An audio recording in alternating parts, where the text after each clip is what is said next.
not teaching flower right now or plants, and you're probably not teaching ramps right now. But I would encourage you to start here because these are a very simple introduction to our system and to a focus on the science practices or science inquiry.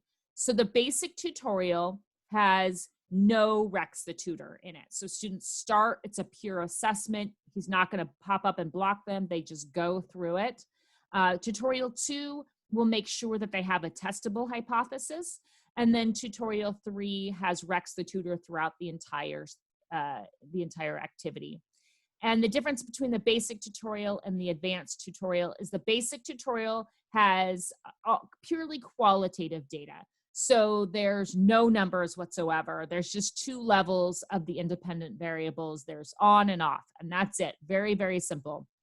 And then with the advanced tutorial, it's quantitative, and the independent variables have 3 different levels. And there obviously is numbers, it's quantitative. So the students can get started fairly easily. So I would encourage you to start here and then see how your students do. And maybe they don't do very well, and you want all of your students to do the tutorial 2, or maybe just some of them. And maybe you have all of your students need to do tutorial 3, or maybe just a few of them.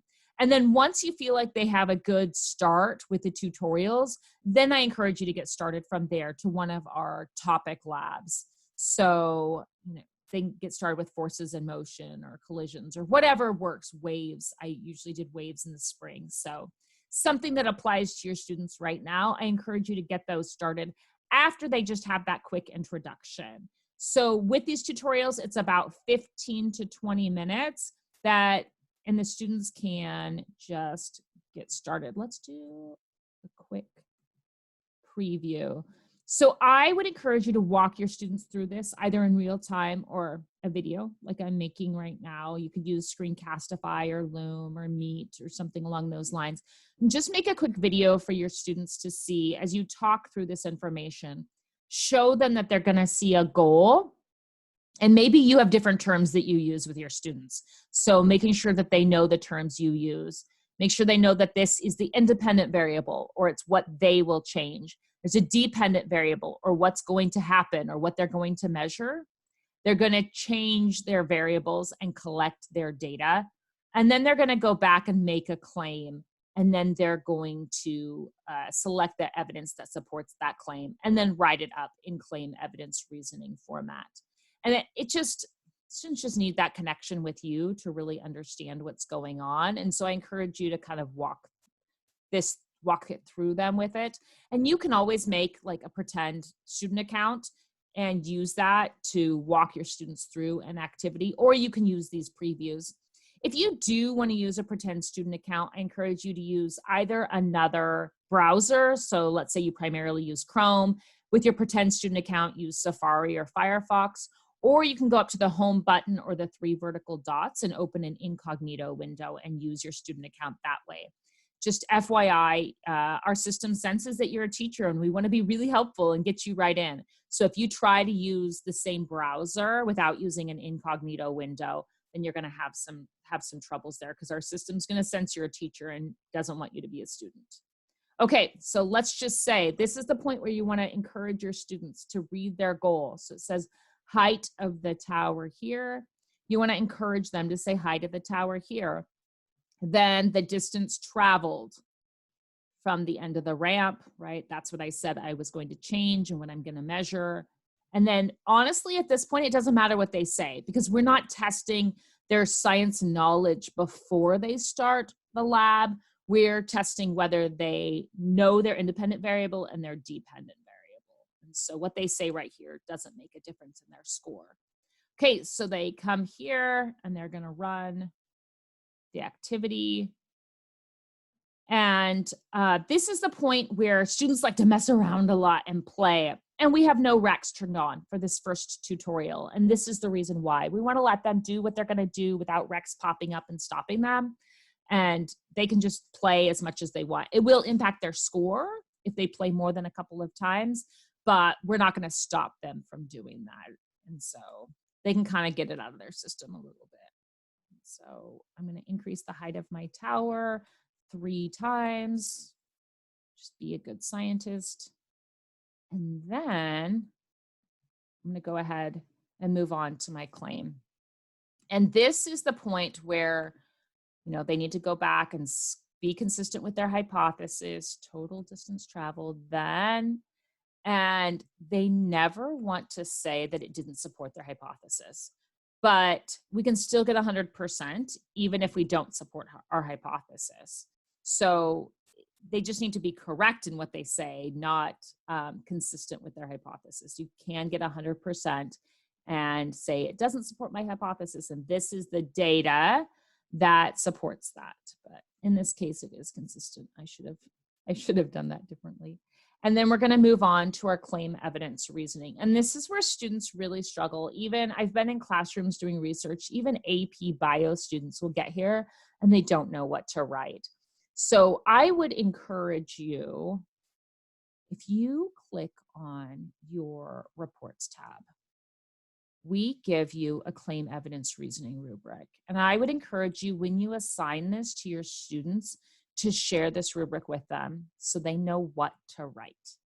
And if they know what to write, then they're going to do a lot better. And then honestly, with my own students, I had them, when they complete our labs, they get a score. It's just in stars. It's not like like 5% or something. It's just stars that they see. But what I had them do, they also can get a PDF of their lab. And I had my students go ahead and take that and upload it. And then I gave them a chance at that point to look back at the rubric and to say, hey, I would do this to improve my score. And we actually have a rubric for the other phases of inquiry as well. And so it just worked well for my students to have a chance to reflect on their learning and to improve their scores. Because a lot of times they would see their scores and be like, whoa, I could have done better. So I feel like the best learning happens in that reflection in any case. So if you haven't used it with students yet, you're not going to have any data in your reports. That's going to be blank. So I'm not going to open that right now, but let's pretend like our students have gone ahead and they have done all of the tutorials that we're comfortable with. And now it's time to go ahead and assign one of these other labs. And I'm going to assign waves in a drum. Now, the introduction activities is really where I would start it with all students. Even if you have advanced students, I wouldn't start here. And the reason is that when we say advanced, we're not saying necessarily advanced in terms of like the science content. We're saying advanced in terms of their science practices. And we created these activities for teachers like 8th grade and up who are using our activities 5, 6, 7, 8, 9 times a year with students.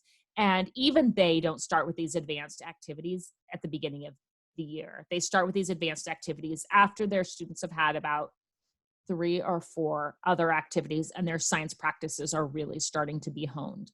So we're going to start with this introduction. And let's go ahead and assign it. And so this is the point where you get to choose. Do you want Rex the tutor to help your students or not? So let me talk you through this. We love Rex. We have so much data on how Rex helps students to improve their science inquiry skills much faster. He pops up, he helps them make sure they have a testable hypothesis, make sure that they control their variables. He helps them the whole way through their lab. That being said, there are some students who can't handle him telling them that they need to improve. Like they don't have the grit to do it. They don't have the stick-to-itness. So some kiddos need to have no Rex. And the problem with that is that they can proceed with a non-testable hypothesis. So if you assign with no Rex, it's possible that you'll have some students who will contact you and say, hey, I need to go back because my hypothesis isn't testable. Like, well, sorry, a good scientist doesn't give up. If they find they have a non-testable hypothesis, they proceed through their whole lab and prove that it wasn't a good hypothesis. So it's up to you. Do you want your students to get better faster and to have that additional assistance? Or do you feel like they don't really have that grit and they need to just get through there? Just pray that they listen to you when you say that they need to make sure that their hypothesis is aligned with that goal.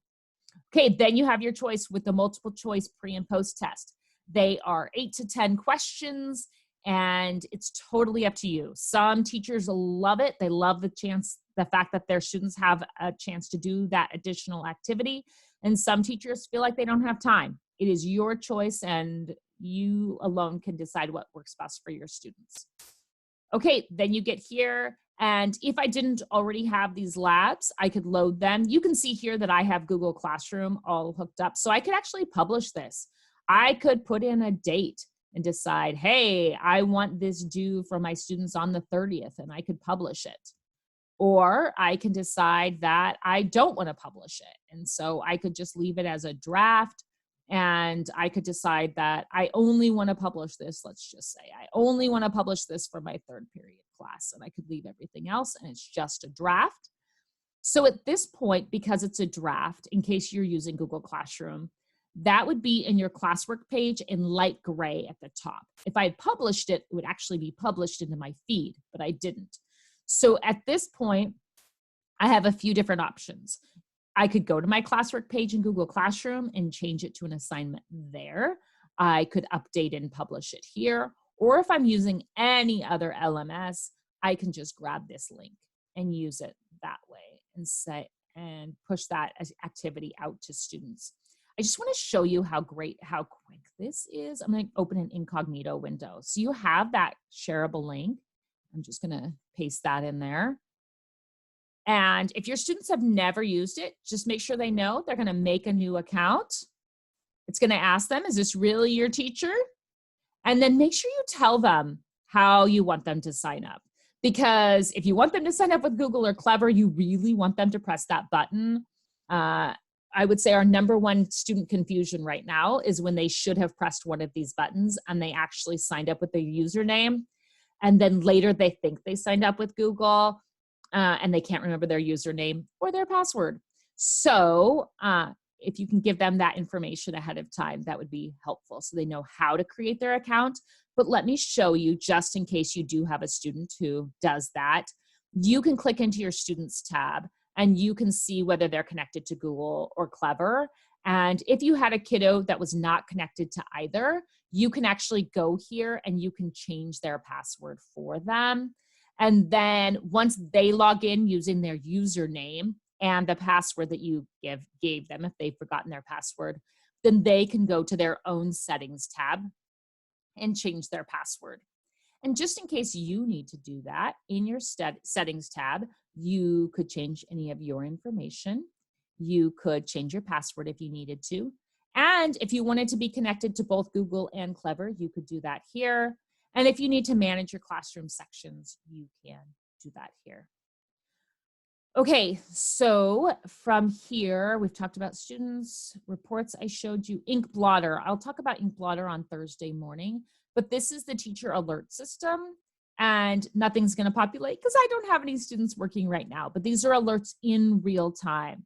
You can see your inactive students, but I have no active students right now. So alerts only pop up if my kiddos are struggling. If they do everything perfectly, I won't get any alerts here. I could see if they're working if I click here. So this is really helpful to just have open, just in case a student does contact you. So you can be like, oh, what's going on with this kiddo? And it'll immediately alert you to what's happening. But I will talk more about that on Thursday. We talked about, this is settings, help and resources. So many videos, documents here. You can see those pre and post tests. You can see the activity goals. So the tutorials, that's Flower broken up into the 3 tutorials, and then Ramp broken up into the 3 tutorials. Those are each about 15 to 20 minutes, and they're just a little piece, right? Whereas if you assign one of these other activities like waves on a string, you're actually assigning all 3 of these driving questions or goals at the same time. So your students are going to get all of these. And I can tell you from experience that it's a lot for a student to sit down and do. And so what I would encourage you to do is have them do the introduction. If they're going to do the pre-test, do that. And then do one goal and then take a break, whether that's going for a walk or getting something to eat or whatever. Like, they mentally just need a break, especially having written that claim evidence reasoning. They need a break. and then come back and do that second goal, maybe even the next day or 2 days later, and then come back and do that third goal. I know from experience that when my students did all 3 goals, like the introduction, the pre-test, all 3 goals, and the post-test, their claim evidence reasoning writing by this third activity was not very good. And their answers on the post-test were pretty terrible. So it's nice for them to have a break just mentally so that they're ready to do their best. Okay, so you can see those here, and then lots and lots of other helpful documents and videos, etc. We are updating these as quickly as we can. If you would like to see something here that you don't see, please let us know. And if you see something that's outdated, please send me a nice note. I'm trying to update these as quickly as I possibly can. Okay, next I needed to show you, if for some reason you needed to report an issue, there are lots of help here in this button, but some information. If you have a student, we are having students who are struggling because they are adding a bunch of Chrome add-ons. So it's really, really, really helpful if students can follow this direction for opening their console and then get a picture of their entire screen to share with us if they say they're having a problem. That way we can see if they've added some latest game we've never heard of to their Chrome browser, and maybe that game is interacting with our system. But the only way we can know is, this might be shocking, but I don't spend my time seeing how many different games I can add to my Chrome browser, and neither do our developers.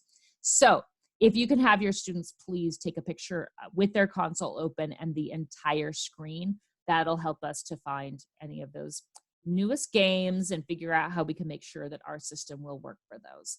So all of this information, is much information as humanly possible so that we can figure out what is going on. Okay, next thing that I need to tell you is that's about it. Let me see. When you are back in here, you can always, shareable link is always here. Even if you have kiddos who've started, you can see details, you can preview a lab. Your preview is just a little bit different than your pretend student. You can create a pretend student if you want to. The only thing I will tell you about reports, let's go ahead and open one, is that the dark blue is proficient, light blue means approaching proficiency, and orange is that they are struggling. And I will talk more about reports tomorrow in a detailed lab, and that is about it. If you have any questions, please do not hesitate to reach out, and I would be happy to help you out if you have any questions. And at this time, I'm gonna unmute you, both Stephen and Yanira. And if you have any questions, please try to unmute you. If you have, nailed that one. Okay, if you have any questions, please let me know. Be happy to help you. Anybody? Yanira, did you have any questions? No, I don't. I'm just trying to figure out if my kids will understand them because they're not used to working online. Yeah, So, how old are your students? 6th grade and 7th grade. Okay, wow. How much longer is your school year? No, we're done this week. Okay, so you're thinking for next year? Yes, for next year. Okay, yes. Really, the big thing is doing the tutorials, like starting off with the basic tutorial and really walking them through the different pieces of this so that they can do it, and like doing a video like I'm doing right now where they can see you and the side. I'm thinking of a scenario where you wouldn't have them in class at all. But yeah, I like your idea about the video. But then I will have to do the account so I can see the student. I guess the student side is different than from the teacher side, right? Yeah, well, this looks exactly the same. But if you logged in as a student, the only thing that's really different is that this view right here is the teacher view. The student view looks more like it's horizontal. It's this way. So, and it's big buttons rather than just the words like this, 1, 2, 3. It's more buttons like this, 1, 2, 3. So Okay. the view is just a little bit different, but other than that, it's exactly the same. Yeah. Okay, Yeah. thank you. Yeah, my kids are the type of kids that I'm telling them right now online. I give an instruction, the title is this, and then 10 minutes later, what was the title? What do we write? So I don't want to be negative, but I'm just thinking, will they be able to handle it on their own? So the idea, I like that idea about the video, and let's see if that will work. Yeah. And then giving them the chance to do the, to do the remediation, to say, hey, I should have done this, and this is what I would do to improve. Yeah. I found that honestly, like I use Google Classroom a lot, and I found that with a good portion of my students, I needed to create the basics of the response that I wanted them to have. So like making a copy of that, of everything for them. So this is like, your name is going to go here. Let's just say your introduction for your lab, that paragraph goes here. And these are the 3 things it has to have in it. Like everything had to be structured. And I was teaching 8th grade. And it's just like, it's like, if I want my lesson to be, can they get their name in here correctly, then I'm not doing a very good job of testing that lesson. But if my lesson is, can I get them to write this paragraph or whatever, then I need to provide them every little piece to get to that point, or they're not going to be able to. Like I don't know what it is. It's like a disconnect when they go from the paper to the computer. They make some assumptions as to what the computer can do that the computer can't do. Yeah, I agree. But yeah, and I worked in a bit of a hybrid environment for a while, and so I just giving them as much help as possible to get to the answer that I need them to put in is what I found. And that's something else. This is my first time. I was forced to go online all of a sudden, and so I'm still trying to figure out which way the Google Classrooms, I want to learn how to use it, but that's something else I have to learn. So while I'm learning that, having to learn the other thing, it's just a little bit overwhelming sometimes. Yes, I agree. I'm very lucky because I started teaching, or I started using Google Classroom when it was in beta. And so it wasn't really available to everybody yet, but I happened to know somebody who knew somebody and was able to start using it. And now I actually teach professional development Google Classroom classes for teachers online. And so that's why I know okay, you go here and you do this, is because I help teachers. And this has been a hard time. It's not just you. It's it's thousands and thousands of teachers around the world going, okay, let's figure this out. I do have another question. I am in a school in Central America. We're a bilingual school. Mm-hmm. So because right now you're offering a free access to it. How does it work afterwards? Like for the school, will the school have to pay for every single student, or they pay for? There's lots of different options. So these tutorials are always free. There's one additional lab that's always free. And then if you request a quote, Cameron Betts can give you a quote, and he would give you a few different options, whether that's for a per student cost or a per teacher cost. And there's a number of different options. And so he can outline all of those and get that information over to you to find what would work best for you. Okay, thank you. Every school is different. I'm in Oregon. Where are you? Honduras, Central America. Okay, yeah. Oh, we're right at the center. Have you ever heard of Nicaragua? Oh, Guatemala? I think we'd be in trouble. I think we'd be in trouble if your average teacher didn't know I would say Honduras, but we'd be in trouble if we don't know where it is. Yeah, well, I studied in the States for a little while, and people would think I was close to Brazil. Serious? Oh my goodness. Yep. That's stressful. Sometimes even Spain, so that's why I always kind of check, just in case. We're so tiny. That's sad. That's sad. Yes. The area I live in has a lot of immigrants, and I had many students coming up from Central America, and so so I learned pretty quickly that my Spanish that I learned from my teachers from Spain was not always the best with my students. Oh, totally different. Yes, especially Central America. Yeah. They have like yes. nice. Our goal is to translate into Spanish. We're not quite there yet, but that is the plan, is to translate into Spanish in the near future. Oh, that's cool. Although when I see the Spanish translation, sometimes I prefer my science in English than in Spanish. I don't know why. It just sounds weird in Spanish. Okay. Okay. I'm sorry I don't have my camera on, but the data and the internet's so slow if I turn it on that.